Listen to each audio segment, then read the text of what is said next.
Parece que se ha quedado una noche preciosa para hablar de la muerte.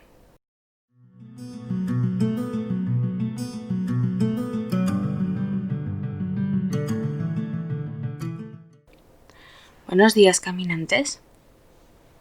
No sé si lo sabéis, pero hace unos cuantos meses, a principios de año, murió mi padre. Estos últimos días ha muerto mi tía, después de larga y penosa enfermedad. Y bueno, estas cosas hacen reflexionar. Sobre todo el hecho de que no estamos preparados para hablar de la muerte. Es una cosa que tendemos a evitar y que simplemente llenamos de tópicos. No somos sinceros con respecto a la muerte. O sí hablamos de muertos, en magia, de descarnados, de fantasmas, de espíritus, de antepasados, pero de la muerte en sí, no hablamos. Sí, podemos honrar a los dioses de la muerte e incluso a la Santa Muerte, pero ¿del proceso de la muerte? No. Para eso no estamos preparados. Nuestra cultura evade la muerte. Un tema morboso al que volvemos mentalmente a veces, depende de nuestras situaciones, pero no es un tema del que os guste hablar de verdad, del que nos paremos a hablar de verdad. De hecho, cuando hablamos de las etapas del duelo, que en principio estaba orientado a la muerte, lo hablamos frente a cualquier sentimiento de pérdida. Y no nos centramos en la muerte en sí. Nuestra cultura evita la muerte al tiempo que tiene centros de culto a la misma.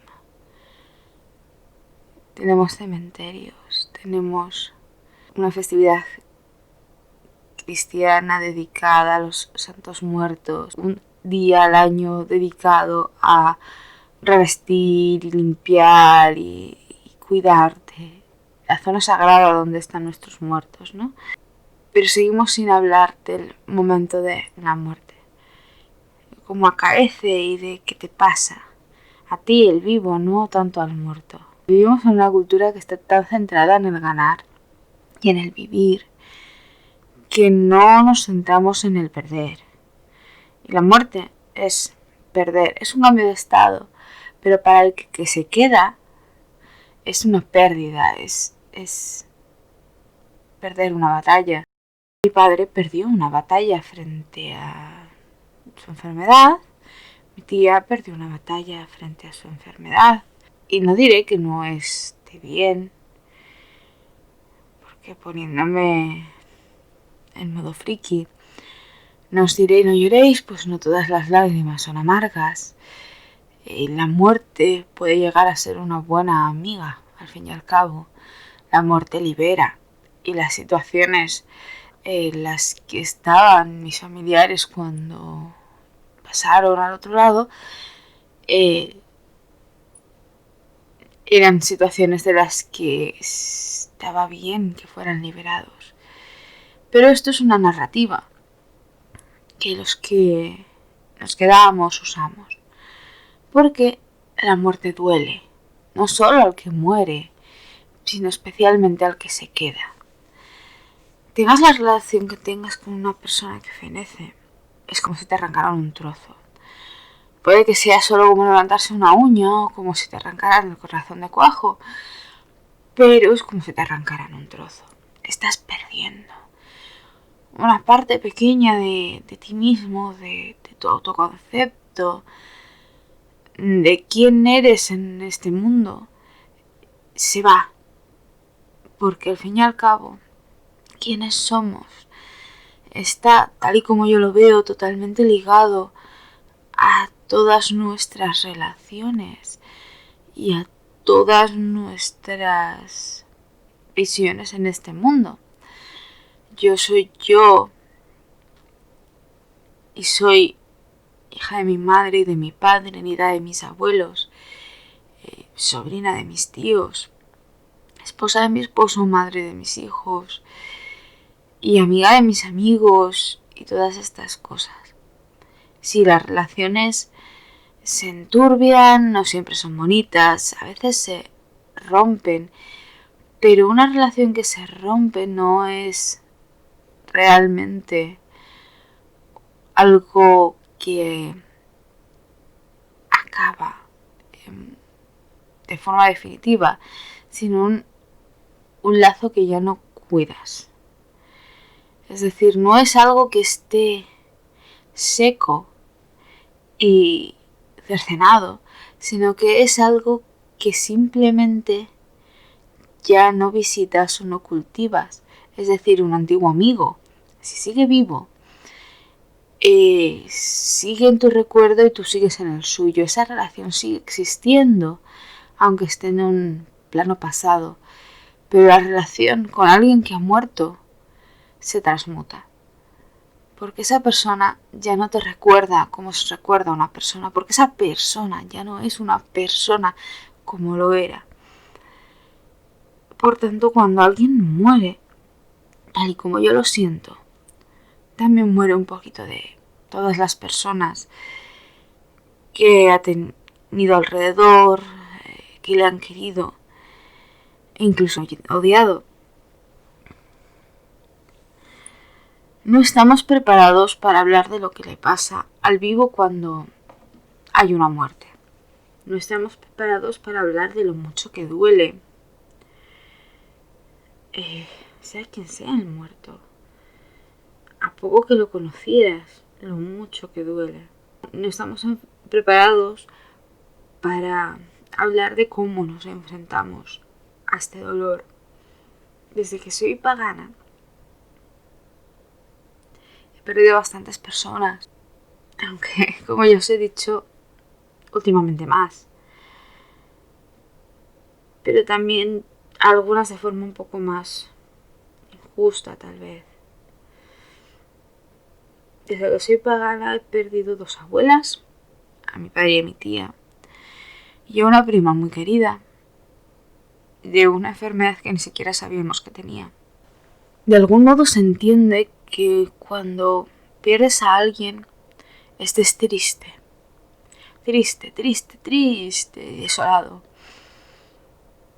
Y sí, estás triste y desolado. Porque todos los cambios duelen. Y los cambios profundos duelen un poquito más. Pero la gente no suele hablar de las otras cosas que sientes cuando alguien muere. Por debajo o a veces incluso por encima de la tristeza. Yo normalmente siempre siento ira.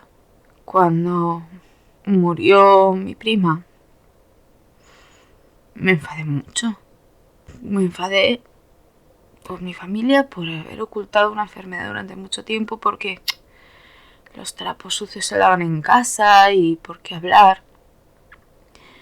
A mi prima la habían tratado de esto cuando era niña, pero cuando murió su madre el resto de la familia decidió no hablar del tema. Y ella no supo cuidarse porque no sabía que tenía esta enfermedad, porque la habían tratado tan de pequeña que no sabía por qué. Cuando murió mi abuela, me enfadé mucho con mis tías, que eran las que estaban cuidándola, porque podía haber sufrido menos. Cuando murió mi padre me enfadé mucho conmigo misma, por no haberlo visto venir. Y ahora con mi tía,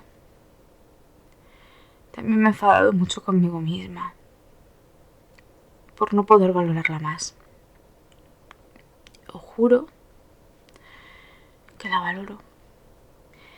Y la recuerdo en la medida en la que se relacionó conmigo. En todas las cosas en las que no nos parecíamos. Y en todas las cosas en las que sí nos parecíamos. Y en las que me siento identificada con ella. Porque al fin y al cabo éramos 2 mujeres Piscis. intentando sacar adelante familias de nuestro punto de vista de lo que una familia debe ser y de lo que se espera de una persona decente. Y porque éramos personas que nos considerábamos fuertes a nosotras mismas y personas luchadoras. Mi tía siempre fue una persona muy luchadora, que llevaba adelante su propia narrativa y no dejaba que la narrativa de otros la pisara. Ella modelaba la narrativa que vivía y eso es admirable, aunque a veces eso pisara a otros, ¿no? A veces también nos enfrentamos al duelo, nos enfrentamos a la muerte con otros sentimientos que no son tristeza ni ira, que al parecer es una de las etapas del duelo, junto con la negación y la aceptación y todo lo demás. A veces, junto con la tristeza y la ira, hay culpa. ¿Por qué no visité más a esta persona? ¿Por qué no hablé más con esta persona? ¿Por qué no perdoné a esta persona? ¿Por qué no aprendí de esta persona? O incluso, ¿tengo derecho a hablar ahora con esta persona cuando en vida tampoco le hice tanto caso? En el momento en el que alguien muere, de pronto, salen a la luz un montón de miserias y un montón de sombras que no sabíamos ni que estaban ahí. La muerte en sí, el hecho de que alguien desaparezca de este mundo, hace que se revuelvan las sombras. Salen a la luz facetas de ti que no querías reconocer que tenías. En mi caso, la niña tan enfadada que nunca he querido ser. Y también la persona egoísta, la que desea un recuerdo, algo que puede que te corresponda o puede que no. Una de las razones por las que me enfadé tanto,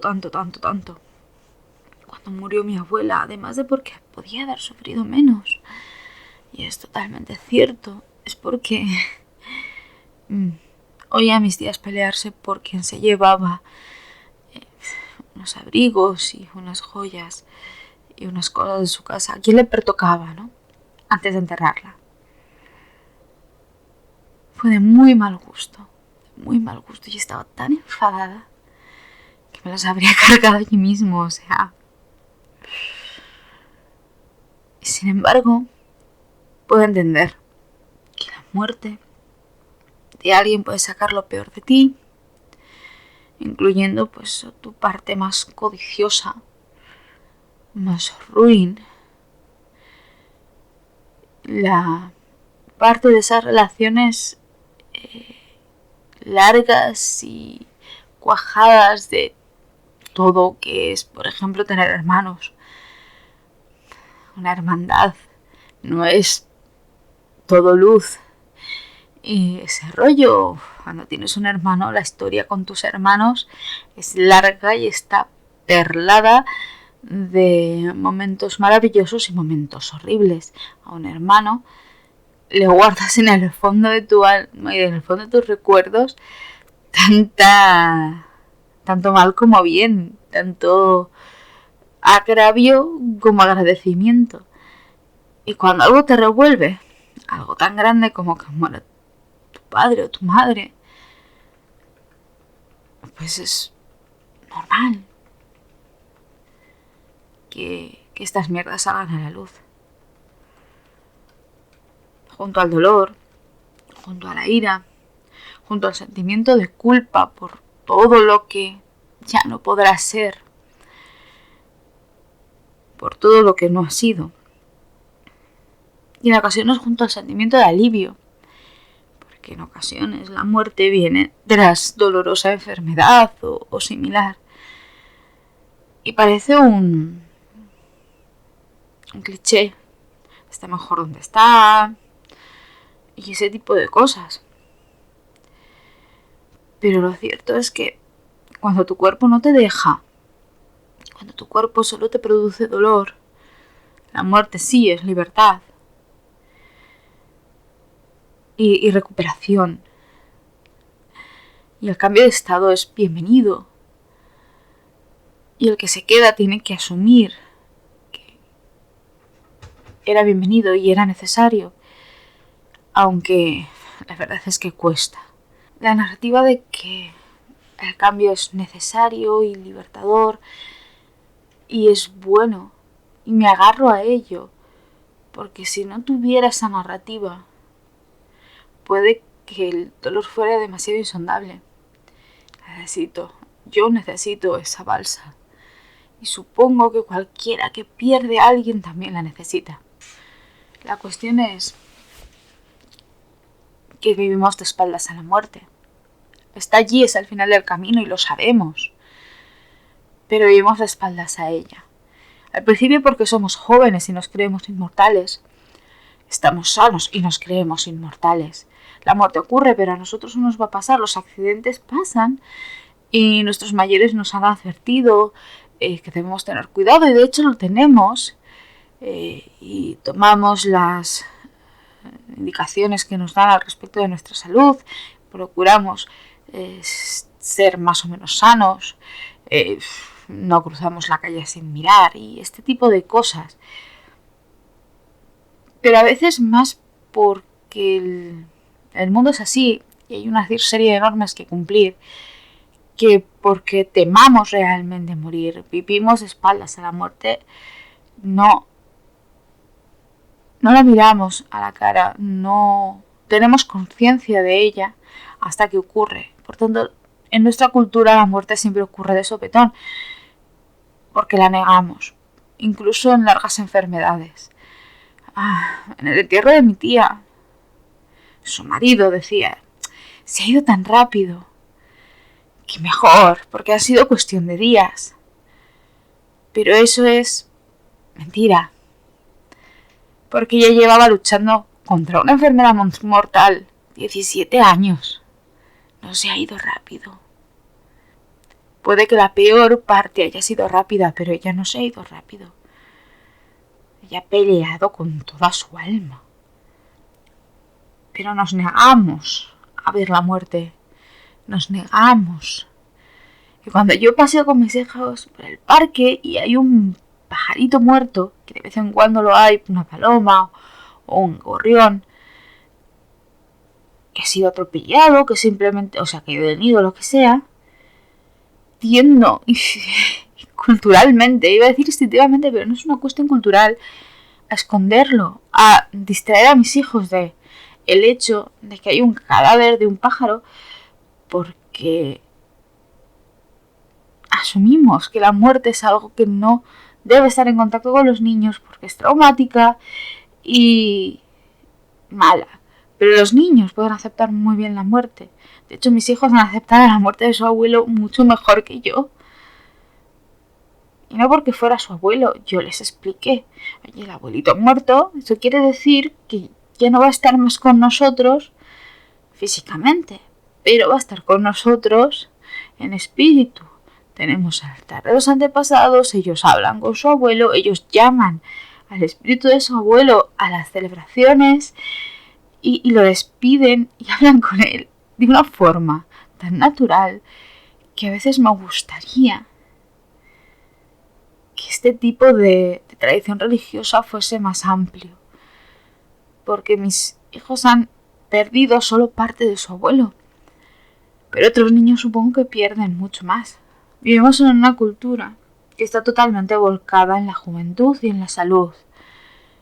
Ser joven es guay, ser joven es bueno, hay que mantenerse joven cuanto más tiempo posible, hay que estar sano. Y si no se está, se finge. No se habla de la enfermedad. Tú tienes una enfermedad crónica, no hablas de ella, excepto que surja el tema por alguna cuestión. Y a veces pasa con la gente mayor que empieza a hablar de achaques. Nadie va por ahí diciendo, oye, mira, pues resulta que tengo tal enfermedad y me moriré en 20 años. O tengo tal otra y me moriré en 10. O tengo tal otra y aguantaré lo que aguante. La gente nunca dice eso. Tenga la edad que tenga. Porque es de mal gusto, porque la muerte es fea. Fea. No, la muerte no es fea. Solo es revulsiva. La muerte saca mierdas del fondo de nuestra alma. La muerte, pasar por la muerte de gente que realmente te importa, es shadow work. Pero del de verdad. Porque si pasas por el duelo bien, o si empiezas a conocer tus mierdas. Yo nunca me he considerado una persona codiciosa. Sin embargo, a raíz de la muerte de mi tía, he empezado a codiciar una cosa. Y esa cosa es algo que mi tía quería y empezó a querer muy fuerte después de la muerte de su abuela, mi bisabuela. Y después de la muerte de mi tía abuela, que murió este año, también, y que era la última heredera, la última hija de mi bisabuela. Y son unos pendientes que mi bisabuelo le regaló a mi bisabuela como pedida, allá por 1920. Y yo ni sabía que existía. Debido a que mi tía se moría y tal, hablando con mi madre de mi tía y de sus cosas, de sus recuerdos. Mi tía y mi madre solo se llevan un año, compartían mucha historia, bonita y fea, y a veces con las dos caras al mismo tiempo. Empezamos a hablar de estos pendientes. Y me parecieron una cosa tan bonita, no sé ni cómo son, no los he visto nunca, pero los quiero, porque son algo precioso. O sea, qué historia más bonita del bisabuelo que con el dinero que se hizo, yéndose a trabajar a otro país, volvió unos años después para pedirle la mano a su novia con los pendientes que había conseguido con ese duro trabajo. Me parece algo que debería quedar en la familia. Así que sí, ahora soy una persona codiciosa. No lo había sido nunca y me sorprende. Y creo que es algo que, bueno, es el momento de trabajar. Y si ansia de algo no está bien, no es buena para mi alma. Así que toca hacer un trabajo de sombras ahí. Me vais a perdonar la metáfora naturalística, pero al final el alma de una persona es como un gran lago en un bosque. Y el bosque son experiencias. Y los árboles del bosque van dejando caer hojas, porque es el ciclo natural, y las hojas se acaban en el agua, se empapan y van al fondo. Y las hojas que van al fondo se van pudriendo. Nadie las mira. Y de cuando en cuando hace plof y una gran bolsa de gases de descomposición sube a la superficie en burbujas. La sombra de uno es un poco eso. Todas esas cosas que están en descomposición en el fondo, donde nadie mira, donde no llegas y donde te has olvidado, y que subyacen ahí hasta que de repente hacen bluff. Y normalmente hacen bluff por algún tipo de revulsivo. Y la muerte es uno de los más potentes. Como he dicho, vivimos en una cultura en la que no está bien morirse. No está bien no estar saludable y no ser joven. Y no está bien estar enfermo. Porque no ser joven, no estar saludable o estar enfermo es la antesala a morirse. Y no nos gusta hablar de todo lo que revuelve la muerte de otra persona. Ya no quiero hablar de ¿Qué pasa con nuestra alma? ¿Qué pasa con nosotros cuando morimos? Tengo mis creencias como todos vosotros. En algunos puntos puede que coincida con algunos y en otros puede que no. En mi tradición el tema de la muerte es un poco complejo en el sentido de cómo está conformada el alma de una persona, de dónde viene y a dónde va. Hay cosas que pueden tener correlación otras tradiciones y hay cosas que supongo que no. Para mí es lógico y lo tengo muy claro, pero creo que en este punto es lo de menos. Porque como ya he dicho, no hablamos de la muerte, pero sí hablamos de los fantasmas, de las almas en pena, de los antepasados y ancestros, de la ayuda a cruzar al otro lado, de un montón de trabajo con muertos en diferentes tradiciones. No nos importa hablar de eso, incluso nos gusta hablar de eso, porque uy, qué echi, trabajamos con muertos, qué echi somos, que somos muerteros, qué darks somos, que usamos tierra de cementerio y hacemos pactos con descarnados, ¿no? Pero siempre nos olvidamos de una parte muy importante, del morir. Igual que yo, una queridísima amiga mía ha perdido 2 familiares este año. Las dos podemos decir que 2020 ha sido un año de mierda y las dos tendremos razón. Y probablemente muchas otras personas también, pero vamos a dejarlo ahí. Y hablando con ella, que también es bruja, en algún momento me ha dicho que, bueno, tal vez no deberíamos dolernos tanto de la muerte de nuestros seres queridos nosotras, que sabemos que no los hemos perdido del todo, que podemos cruzar y hablar con ellos, que de hecho lo hemos hecho, las dos en alguna ocasión, que podemos visitarlos, que sabemos que están bien. En este sentido, nuestras prácticas y nuestras religiones son un consuelo muy grande porque minimizan la sensación de pérdida. No quiero enfrentarme a la muerte como se tiene que enfrentar, por ejemplo, mi madre, que es una persona absolutamente atea. Para ella y para mi padre me lo han contado muchas veces, hemos hablado de ello bastante. El muerto al hoyo y el vivo al bollo que decían. La muerte es el fin y ya está. La máquina deja de funcionar y no hay nada más, porque lo que somos son máquinas biológicas y nada más. Para las personas que tenemos religiones, que tenemos creencias, las cosas no acaban ahí. Y debemos, supongo, que dar las gracias de tener ese hilo, esa línea de salvavidas frente a algo tan grande y tan traumático, una pérdida tan absoluta como perder a un padre, que es no solo creer sino saber positivamente que realmente hay algo más después de que la máquina biológica se pare, de que las cosas siguen, de que hay una transmutación, un cambio de etapa o como lo queráis llamar.